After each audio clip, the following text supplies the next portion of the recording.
Good afternoon. आज को जो वीडियो बना रहा हूँ ये specially for my people of Assam. Yeah, I know it's a very sad moment for all of us, but I'm sad, but I'm very happy to see the people of Assam loved our Zubin Das so much. As an actor, as an artist, we've been serving our people.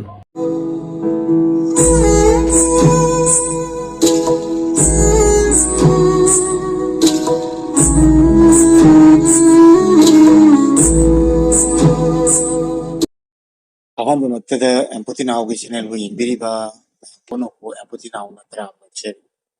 मयाम ngasi video से आइना अखोय Assam the हुजी यामना नुंगाइतबा थौदो अमा थोकपै मतंग दनी अदो थौदो असे करी मतंग न हायबदा अखोय असम गी यामना फावरबा इसै सकपा सिंगर मिंगना जुबिन गार्ग कवैबको महाक से अखोय गी असामिस इसै खक्ता सकपत नतना अतोप जाति कया गी इसै मयाम से अदु त लोइनना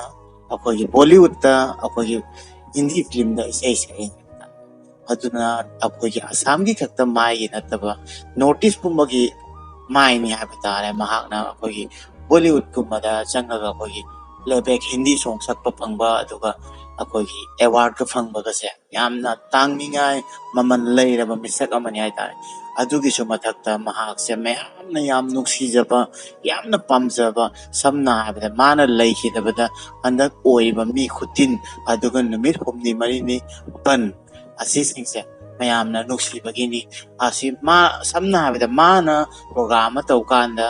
मी खुतिन जे मैम अखोगी मंत्री एमएलए मिनिस्टर लाखबावदा अदुसिंग तिन दे हाबा तारे माबु असुक्की मतिक मयामना नुक्सी मरमदी मागी चमजरबा मागी सक्तम मागी फम मागी मौ यामना चमजैबको समना हाबदा फुटपाथ फमिबा मिसक अमगसु फमगा मा क्वाजा मिनखिनी अदुगा इचम चम्मे हाय तारे माजेको अदुना मयामना याम नुक्सी अदुई मथक्ता अखोइनसु सिदैगा पोस्ट आउजरगसु अखोइना पिनाइदगिना महाकी सही तारगा अखोइ सावरैनि हाय तारेको अदुना मणिपुरदा लैबा मयामना दि सोशल मीडिया दा समायना जुबिन गार्ग से कनानो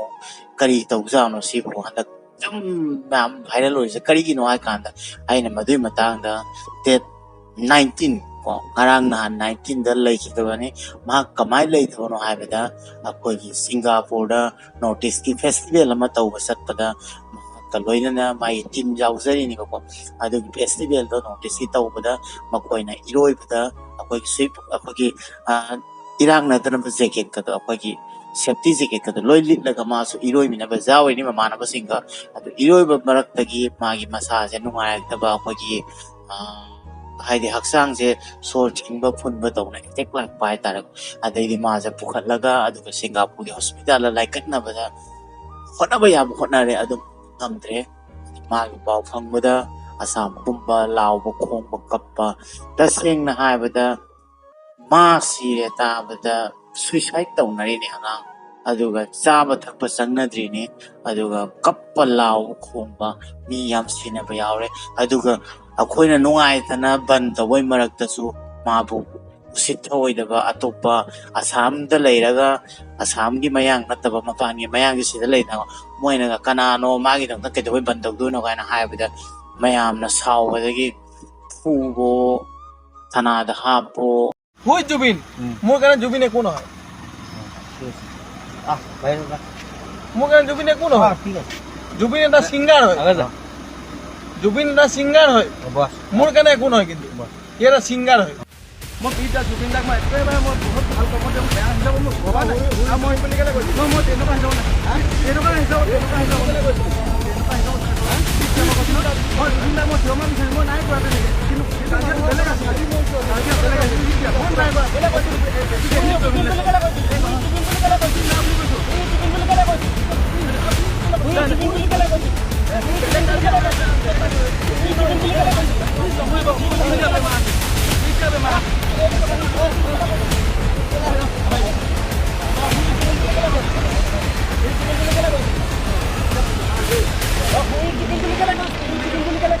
सब ना সেই হিচাপ নাই নাই নাই নকৰো মই ভুল হ'ল মই কৈছোৱে মই অথনি কৈছো মোৰ ভুল হ'ল মই কৈছো এতিয়া মোক মাৰিবি নহয় হেৰি ঢুকাই গ'ল নাই তাত আপুনিতো জুবিন গাৰ্গ চিনি পায় নাই Get out. Get out. Get out. Eto মোৰ premises হয় এটা এন্টাৰ নকৰিব আপোনালোকে Do you understand? No, Zubin. Do you understand or not? This is my premises. You're not going to enter this. নহয় জুবিন গাৰ্গ ঢুকোৱাৰ কাৰণে আপোনাক বন্ধু মৰি গ'ল তেখেতে যি কাৰণে মৰি গ'ল that is not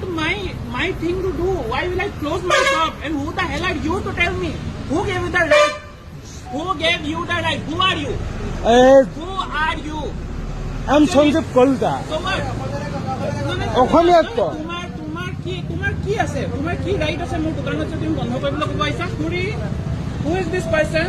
this person we don't know you not any one of you so please তই একো কোৱা নাই মই জুবিন গাৰ্গ আমাৰ ইয়া মতো ঢুকাই গৈছে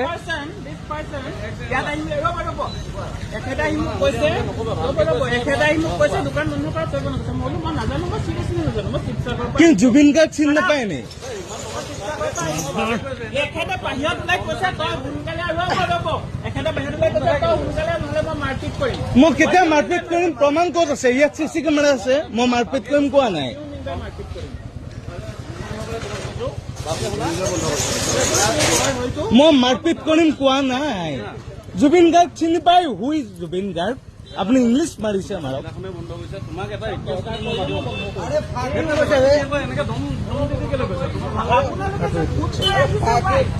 আৰে জুবিন গাৰ্গ কোন চিনি নাপাওঁ নি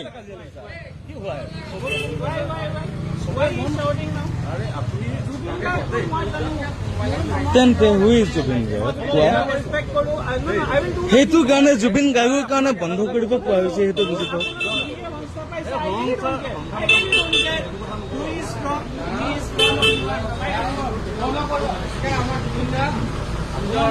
জুবিন দাক কোন গম পায় মনত থকা তাই কাৰণে দোকানখন বন্ধ কৰিব নোৱাৰে নেকি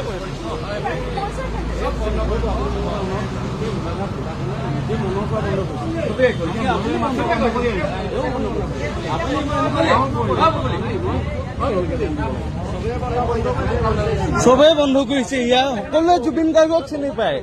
আপুনি বাংলাদেশী নে বিদেশী ভবা নাছিল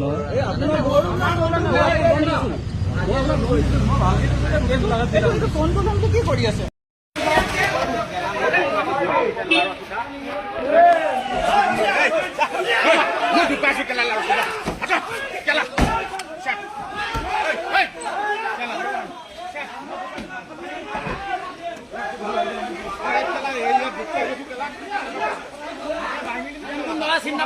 জুবিনৰ বিষয়ে বেয়াকে কেলে কৈছিলে জুবিনৰ বিষয়ে বেয়াকে কেলে কৈছিলে জুবিনৰ বিষয়ে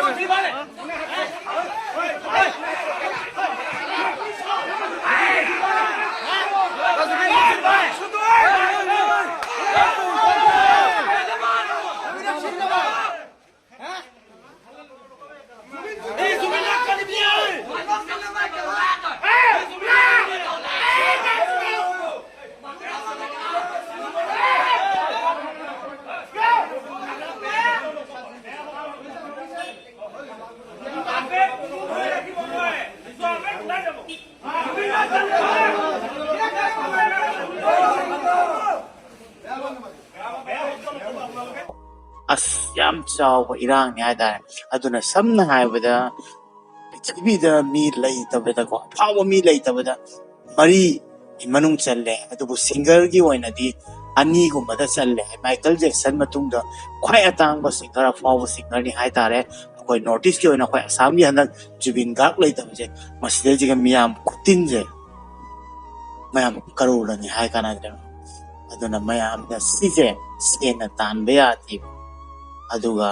mana haise aina sigra matungda kapi gano ai sigra matungda magi sai ma leiba ko maya bini ana madu sabiu ana madu sabiu ana harami ba na masi ba kanda like ta ba kanda loina magna adugi sai dom naga candle thali aduga mana huski harama matek to asamis to oiso ai adu matek to hanjara ke মই মৰিলে এইটো গানে বাজিব কিন্তু So this song is so important for you, for me, for everyone.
Sumayna mahakna hairame aduga mahakti puksel chawba mana ngangwada kidaba akogi mayam gi oigera political issue do oigera jona mauna mantri mandol bawda talleba kagino ni magi maunu sijaba magi fan following yambanina magi dangtana oina loi chongthokini lepkini ba aduna khosiki hairiba jubinga se yamna nuksijaba akoi assam gi akoi gi hira ama diamond nama mangjaba ga akoi gi tangba misak amani haitare magi khonjel mana ngangba aduga mana Bollywood ta isai sakbiramba akoi notice ki mai pusin biba akoi assam gi mai thangat biba aduga magi simplicity ado maina aduga singer di lei roi ne kale hujik chu assam da singer lei Bollywood ta sakta banate ming panja ding de papon gai to loi sai ni adugu Jubin gi fan following ja asomai de lei roi haitare kari gi no di Jubin yam tin samme ma upaga magi video yen baga dum isagi mi tawna khalle yam nosi aduduna ne yabong kaikuna su English ta Hindi da oigera nga ga nungai da phongdorei do khangbi ba mina de khangbi gani adu aisu munna khala matungda ai ngasi di ai jibinda je nosi kodagi ai maibel ai gi leiriba Manipur society Manipuri Maitai society da khangam da ba kaya man leira magati mahakse kana no ai taksage ana haki param dai ngasi haizara pane ado akoju nuksi sida post awjabanina adona samna habada Manipur da pokpadagina mama mapa horokpam Manipur da ngata leiraga adamai saurokpa mi ma maitai sai ma su fajana taram doini aduga maitai singer nuksi ba ma laiki da ma su nungai tab tawna akoju sida post awbani adona sidai ji akoju isai je mana sakpada taning da bom fau laiti aduga mana laita baje ichik chik baga asam je prai yamna kainoma ole haitare adubu huji mase masanga mamte aduga mabu masanga mamte khangkhangna magi loinariba marup mapangsingna kari gi pudoino akogi asam gi suk tangaba akogi on pot haibadi akogi property akogi hira ama noine pura kari gi checking bidrino ma nai khangkhangna noine isingna kari gi chongthali noine huji kari taunaraga case yam taunari habatare ko aduna yam chappa phanare mana sibai matang sisu yam kupna hujik thigale adu maran leira batara de maran leiba misingdo lem di tharo aina khalle adu makoi soidana phangani chaira aina khalle seni myam assam gi khwai tangaba atangba singer myam na su nuksiba akhoi su nuksiba aduga mangonda jati aduga chatnapi akhoi gi dharma adu लेते मांगे नुसीब लोनमक every जाति पुंबजे मा नुसी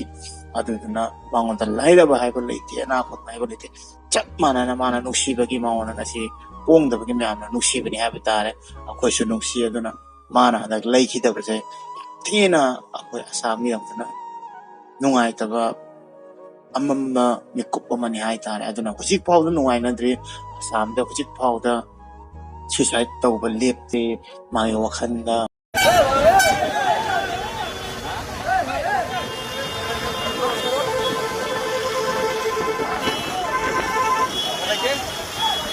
Oh my God! Oh God!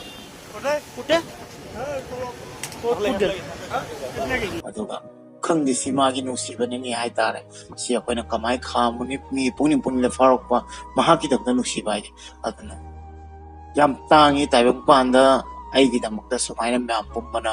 आइना कइम हाइदबिदा लेपिबगा हाइसे सिनि तसेंगना नुसीबा अदुगा मगुन लेबा पिसगा हाइसे अदुना याम थिरंगानिंगाइ ने record ने हंदक मान लाइखिदबदा मी तिल्लिबा खुतिन हाइनिंगाइ लेतन तिल्लिबा सि अते केंदगी रते याम नुसीबगिनि अदुना आइसु नुसी I miss the way Jubin Kapu Aduna. I love you, Jubina. I will always miss you and I ningi. So, my Amzu Nuxi, my Lake Hidrezo, Koitamoy, the always there in my heart, in our heart. I thought I got Koitamoy, the Lagani, the Museum Shaggy, the Hiding, Maggie Tamoina, Lion, the English in the Madam Tangana Vista Zari, Namju Vista Biro, Mahaki Tamoina, Yam Fava Mishani, Yam Nuxio Mishani, I thought, English in the Malam Lake behind the wall. अदो ma'am आई नसी video से अखोई Jibin car की मतंग न खाइजे गे ना video से समझरपनी मसी मतंग से वीडियो से लो सिंजरगे मसनी वीडियो दम थेंगर से दुनी नसी की दम तने मैम